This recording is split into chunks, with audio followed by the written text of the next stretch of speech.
Dans la nuit du 28 au 29 octobre 2023, se tenait un combat à Riyad entre Francis Ngannou, champion de la MMA, et Tyson Fury, champion invaincu de la boxe anglaise. Un combat qui a tenu toutes ses promesses, un combat annoncé depuis de longues semaines, un combat où on a vu un Francis Ngannou s'entraîner avec la légende Mike Tyson, un combat où on a vu Cristiano Ronaldo venir soutenir le Camerounais Francis Ngannou, un combat tant attendu, un combat qui a eu beaucoup plus de vues dans le monde entier que le Ballon d'Or. Un combat très prisé, tweeté, regardé, un succès total pour cet événement. Donc le combat a donc vu le couronnement à la grande surprise de tous de Tyson Fury. Surprise pourquoi? Parce que Tyson Fury sur le match était l'ombre de lui-même, même si au départ, quand on regarde les cotes, Ngannou avait une cote de plus de 6, pendant que Tyson Fury était à 1, quelque chose, parce qu'il est champion de boxe. Personne n'attendait une telle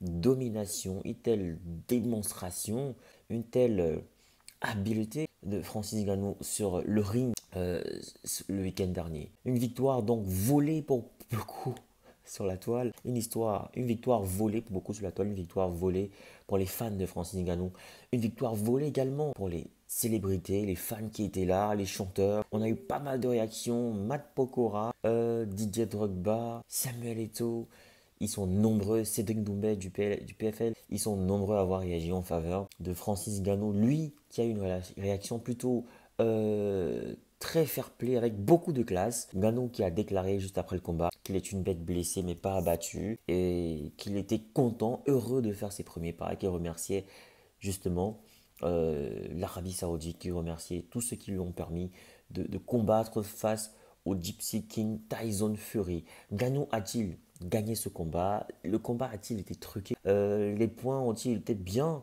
comptés? C'est l'ensemble des questions que les gens se posent, c'est l'ensemble des interrogations que les profanes, les amateurs de boxe se posent, et beaucoup sont convaincus que Ngannou est le vrai vainqueur de ce combat, parce qu'il a fait tomber Tyson Fury sur le tapis, donc il a fait un knockdown, et beaucoup ont l'impression que Ngannou s'est fait voler. Et Ngannou lui-même, au sorti de ce combat, a dit que si Tyson Fury est honnête, il le déclarerait vainqueur. Donc on va examiner ensemble les règles de la boxe anglaise et comprendre si c'était vraiment possible que Tyson Fury gagne. Examinons ensemble les 25 règles de la boxe anglaise, les 25 règles essentielles pour comprendre est-ce que cette victoire a pu échapper au Predator Francis Ngannou, champion de l'UFC, qui est venu défier bien sûr la boxe anglaise. Alors, en numéro 1, les adversaires d'un même combat doivent être engagés au même poids. Donc, c'est-à-dire que la catégorie, c'est pour ça qu'on parle de poids lourd, poids plume et tout ce qui va avec. Donc, au niveau du poids, tout est OK. 2. Les boxeurs doivent être pesés au moins 24 heures ou 36 heures avant le combat. Ce qui a été fait, je suppose. Lorsqu'un compétiteur est en surpoids, il dispose d'une heure à partir du moment de la pesée pour atteindre le poids correct. En cas de surpoids, après cette période, aucune autre pesée n'est autorisée. Donc, au niveau des pesées, je pense qu'il n'y a pas de souci. 4. Dans les compétitions, le nombre de rounds est précisé. Aucun combat ne peut excéder 12 rounds. Aucun combat ne peut excéder 12 rounds. Ok. Je pense qu'on était à 10 rounds. À ce niveau, les règles sont parfaitement respectées. Ni inférieur à 8 minutes de boxe réelle. Les rounds seront d'une durée de 3 minutes avec un intervalle de 1 minute entre chaque round. Pour les moments de pause, tout est en ordre à ce niveau. Tous les combats se déroulent sur le ring. Tous les combats se déroulent sur le ring à 4 cordes d'au moins 16 pieds et de plus 20 pieds carrés. 6. Les gants de boxe pèsent 8 onces pour les compétitions de poids mouche à poids welter et 10 onces pour les compétitions de poids léger et moyen. 7. Les boxeurs doivent se taper dans les gants avant le début du combat et au début du dernier round. Je crois que tout ça a été fait. Si un boxeur tombe au sol à la suite d'un coup légitime, le chronomètre comptera les secondes, 20 secondes sans aide si le boxeur tombe du ring, 10 secondes sans aide sur le ring. 9. Vous ne pouvez pas frapper sous la... Ici, ça devient très intéressant. Il faut être attentif. 9. Vous ne pouvez pas frapper sous la ceinture, tenir, trébucher, donner un coup de pied, donner un coup de tête, lutter, mordre, cracher dessus ou pousser votre adversaire. Donc, on ne peut pas lutter. C'est pas l'UFC, c'est la boxe. Ouais. Donc, 10. Vous ne pouvez pas frapper à la tête. Bon, il faut rappeler quand même que le Gypsy King Tyson Fury a frappé Ngannou à la tête. Hein. C'était irrégulier ça. Bon, maintenant, reste à savoir si c'était volontaire ou pas. Je pense que les arbitres, c'est eux qui déterminent si la faute est volontaire ou pas. Donc, peut-être à ce niveau, parce que dans le football, par exemple, parfois tu peux toucher de la main et puis on n'accorde pas de penalty. Si l'arbitre, voilà, pour le point numéro 10, vous ne pouvez pas frapper à la tête, l'épaule, l'avant-bras ou le coude. Tyson Fury a fait un coup de coude. Normalement, il devrait avoir, selon le règlement, une déduction de points. Est-ce que cela a été fait? Ça, on n'a pas d'informations là-dessus. Mais ce qui est sûr, il a frappé avec le coude et c'est complètement irrégulier. 11, vous ne pouvez pas frapper avec un gant ouvert.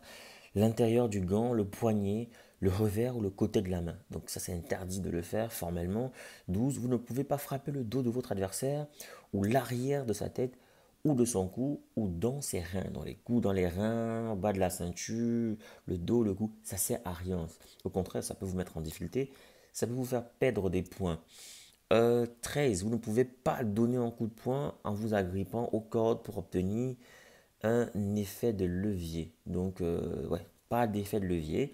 C'est pourquoi quand on est sur les cordes dans les coins, l'arbitre est toujours en train de séparer le combat. Euh, vous ne pouvez pas, 14, vous ne pouvez pas tenir votre adversaire et le frapper en même temps. Donc, les histoires où on s'arrête, vous avez vu de temps en temps, quand les deux athlètes étaient fatigués, ils s'arrêtaient. L'arbitre venait toujours les séparer parce que c'est pas autorisé.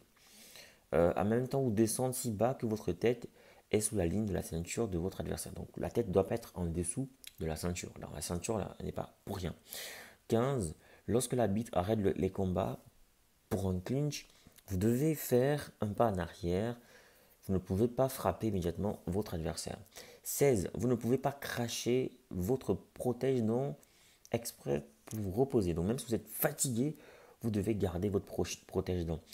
17. Si vous marquez un knockdown sur un adversaire, vous devez aller au coin neutre, le plus éloigné, pendant que l'arbitre fait le décompte. Ah ouais, il a fait un knockdown au Gypsy King, Tyson Fury. Peut-être ça s'est joué à ce niveau, hein, parce qu'il a fait, on dit ceci, si vous marquez un knockdown sur votre adversaire, vous devez aller au coin neutre, le plus éloigné pendant que l'arbitre fait le décompte. Donc, on voit bien que quand Ngannou fait le knockdown, il vient vers Tyson Fury, le regarde comme ça. Bon, est-ce que ça a été mal jugé? Est-ce qu'il a perdu des points parce qu'il n'est pas allé dans le coin neutre? Franchement, c'est une règle à voir. Franchement, parce qu'il devait aller dans un coin neutre, attendre, mais il était juste à côté. Est-ce qu'on peut perdre un point pour ça? Ça, les experts doivent nous dire. Donc, en tout cas, moi, je suis juste en train d'essayer de comprendre les règles avec vous, hein. 18, si vous faites tomber votre adversaire, vous ne pouvez pas le frapper lorsqu'il est au sol sur le ring. Ben ouais, c'est complètement interdit, hein. 19, un boxeur qui est frappé avec un coup bas accidentel a jusqu'à 5 minutes pour récupérer si la faute entraîne une blessure qui met immédiatement au combat, met fin au combat. Le boxeur qui a commis la faute est disqualifié.